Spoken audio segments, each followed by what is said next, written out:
Hello and welcome back to the Wasteland, everybody. Today we're going to be taking a look at the Rippers, which are some of the more gnarly weapons that have appeared in multiple Fallout games. This is a handheld chainsaw. We're also going to be taking a look at the shock batons from the Alien DLC, mostly because they're kind of the last two melee weapons, and even though they don't really go that much together, they go together better than the rest of the weapons we need to talk about. So, first up, let's talk about the Ripper. The Ripper is a pretty rare weapon. It's actually a weapon that's more used from the Enclave, where it's like an officer's secondary, where they usually have plasma pistols and sometimes a Ripper, which is an interesting combination. Rippers are fairly rare though, and they are pretty cool. They've also been in multiple Fallout games. They've been around since the start of Fallout, where they are just a little handheld chainsaw to be used. Very sci-fi and very intimidating. I don't know how well they would actually work as a legitimate combat weapon. I feel like they might run into issues there over something like a regular knife. And funny enough, in the older games, the Ripper actually took ammo too. You had to load this up with energy cells, similar to the Power Fists. Those also did as well.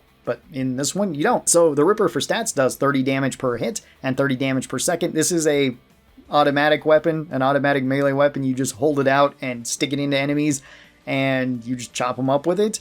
This doesn't have any crit chance, though. You can't hit crits with the Ripper, and it doesn't do any crit damage, so that kind of sucks, but not such a big deal. This one does cost a ton of action points to use, though, at 65. It is not very action point efficient. This would stay the theme in like Fallout New Vegas as well. The Ripper just isn't great for that, but it is really good outside of that, so that's pretty nice. Ripper is also a little bit heavy for a one-handed weapon. You would kind of expect that from a chainsaw at 6 weight, so not the heaviest, but still heavier than most of the other one-handed weapons. And this has 400 hits in it before it breaks. So the Ripper actually has pretty good item HP, although you still might be running into the issue of having to have somebody else fix it up for you, or using alien epoxy to fix up the Rippers, because they're just that rare. The general pros of the Ripper: it has good damage and good damage per second, and the health of this is actually not that bad, so you do get to use it fairly often. The major cons, though, are that it does have very high action point cost. You don't want to really be using this in VATS, and no crits. No crits kind of sucks, especially considering we talked about the auto axes not too long ago, and the auto axes also don't have crits, but have higher base damage than something like the Ripper, making it so if you want to rush to the Pit DLC, the Ripper kind of gets outclassed right away. So that is a little bit awkward. That's not to say the Ripper's not good, though, because you're comparing it to some of the best melee weapons in the game, so for an overall rating for the Ripper, I'd also put it up into A tier. I think it's actually pretty good. Now, there is a unique Ripper, too, that you can get. This one you get in the Deathclaw caves, and this one you have to find on a body in there, and this one is called Jack. Jack the Ripper actually does hit crits, funny enough. For stats, this one actually has the same stats as the regular Ripper, so it does 30 damage and 30 damage per second, although this one has a 1x crit chance, and it has 15 crit damage, so you can actually hit crits with this, which is pretty good, especially considering how often this one hits, making it a pretty decent weapon, especially for doing a lot of DPS on a high crit build, which makes it so something like Ninja works even better for this type of build. This one still costs 65 action points, still weighs 6 weight. This one does have better item HP though, at 533 hits before it breaks, so that's really good. And Jack also gets another bonus, which is 1.5 times limb damage, so you're more likely to cripple limbs with it. So Jack is just a straight upgrade to the Ripper, and honestly a pretty decent weapon. It's probably one of the best melee weapons in the base game, aside from something like the Shish Kebab. So for an overall rating for Jack, I'd probably put this up into S tier. The only thing kind of holding Jack back is, well, the lack of Rippers, and also that you have to rush the Deathclaw Sanctuary, which is not going to be easy. Maybe with a Stealth Boy you can sneak in there and get it? Potentially, but it's still going to be a kind of a rough proposition for you to actually go in there and get Jack. Jack does have more competition though once you start factoring in DLC weapons though, because you could just go with something like the Man Opener or the Mauler that we've talked about with the auto axes. One of them ignores armor and the other one just has higher damage and higher damage per second, so those weapons still would beat out Jack.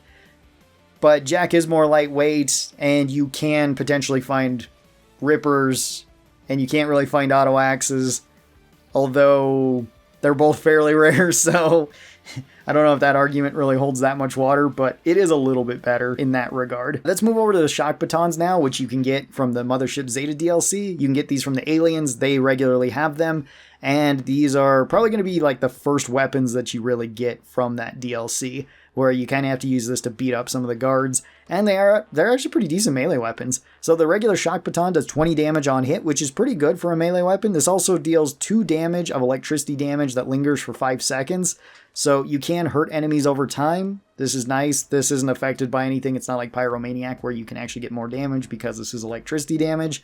This one has 48 damage per second, which is quite good for a melee weapon. This one has a 1x crit modifier. Only 4 crit damage though. It does very low crit damage, so its crits aren't that impressive. This one costs 19 action points to be using in VATS. Still pretty low, so it's actually good for a VATS build. The shock batons only weigh 2. You can carry around a lot of them, which is pretty awesome. And this has 250 hits in it before it breaks.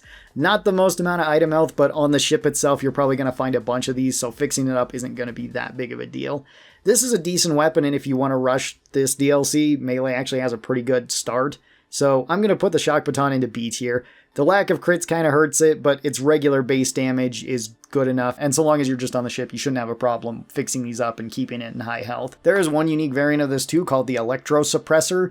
This one you also get on the Mothership, and this one is a little bit different and quite a bit better than the regular shock baton. So this one does 25 damage on hit, although this one doesn't have electricity damage, so it doesn't do damage over time, which is fine. That shouldn't really matter that much.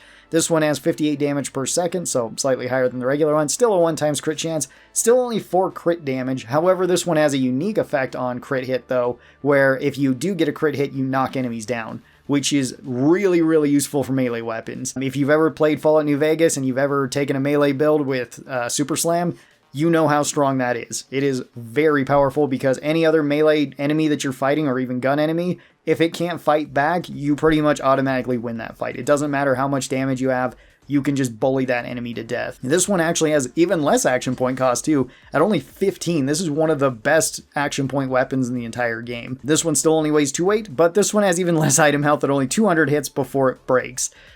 This makes it really awkward because if it had higher item health, this would be an amazing weapon for pretty much every job for melee. The main problem is this one really bothers me that it breaks so fast, because it's really good so long as you got item HP. It's really good so long as you're carrying around other shock batons or alien epoxy to fix this up. As soon as you don't have that, you get to use it for a couple fights and then it feels like it's completely useless and you don't want to use it anymore. So when you do get to use it, I would say that this thing is probably S tier on our ranking. It's really good just because you can bully literally anything to death in the game with it. However, you do need to keep it repaired. You do need to keep it in good health. Otherwise, it's going to fail you, and it's going to suck when it fails you. So the Electro Suppressor is not really a melee weapon that I go for, but it is undoubtedly a very powerful melee weapon. Tell me your thoughts on these shock batons and the little handheld chainsaws. They are very cool. Next up is actually going to be the last weapons we have to look at in Fallout, which is going to be more of the alien weapons. So I hope you guys are looking forward to that. Hope you guys enjoyed this, and bye-bye, everybody!